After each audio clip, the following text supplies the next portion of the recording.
So I'd sit there for hours and hours and hours with the cans on, and that's basically how I learnt to slap and the different techniques that are involved, and working on a clean sound, like not making your instrument make noise. In other words, muting.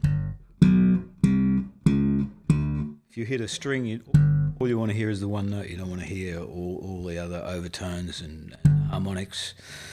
So technique, that requires working on your technique. When you talk about technique, a lot of people all of a sudden think, okay, a lot of chops or whatever. Well, you need a certain amount of technique to pull off a good groove. If you're working in the studio, you need good technique to not make noise in between notes, or if you're shifting from there up to there or whatever, you don't want to hear a lot of string noise.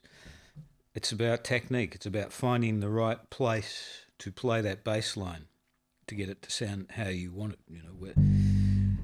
Do I want to go there, or do I want to go to that D, or do I want to play this lick there or somewhere else? That all has to do with the sound and the feel and everything else, if you want to elaborate on that. But your muting is so important. Left-hand muting, right-hand muting, some positions. And the muting thing becomes more complex when you get away from 4 strings. You get to 5 strings.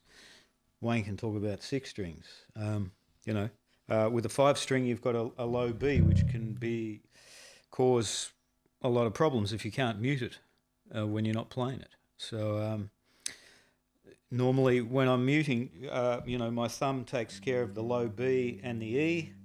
My third finger, if I'm not using it, will sit on the A if I'm playing on the 2 top strings.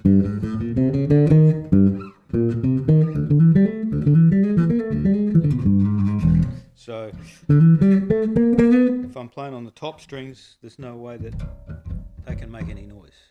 So the muting is coming from there. If I'm slapping, sometimes the muting is coming from the palm. It can be from your thumb.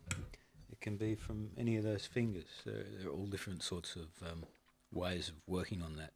And yes, that's practicing. Much the same as mine. And you just got to put on a metronome and you just...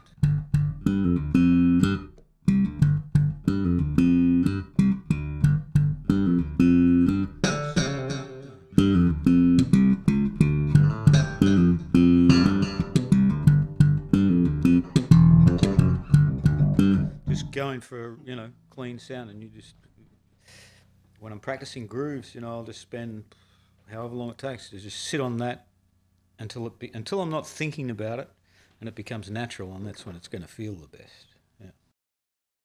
So you're using a lot of your palm to mute the lower strings, right? Yeah, right there, same as what I'm back here. This is taking care of those strings. That's taking care of them. If you don't, you'll get that. So you need a few fingers to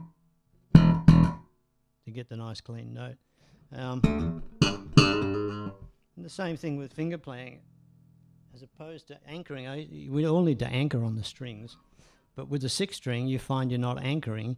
You're actually coming back that way.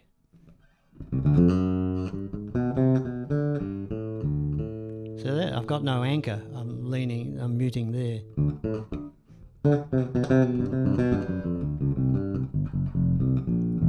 And is that something that you've had to kind of work on from when you first picked up that bass? Yeah, your natural instincts kind of think, what am I going to do? And all of a sudden you find your hand naturally. I didn't work on it. It just fell into place because after playing so long, you've got to mute them with something anyway. That's it. So much the same, but it's either the palm or if I'm down here, I'll find the anchor. It can either be 1 string away from the note I'm playing, or it can be 2. I don't like 2. Depends on what I'm playing. But with the 6, it's more that than the anchor.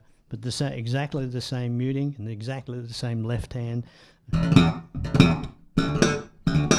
Now, and if all else fails, you bring in Mr. Victor Witten. That If I'm recording, I used to use that a lot, and Steve, who mixed my albums, on one album I didn't use it, and he heard it and said, well, how come I got some few ringing strings going on? Because it can choke the notes. Now I've got the right hand muting down more, I don't have to use it, but I'll consider using this next album I do, just to get as clean sound as I can up here.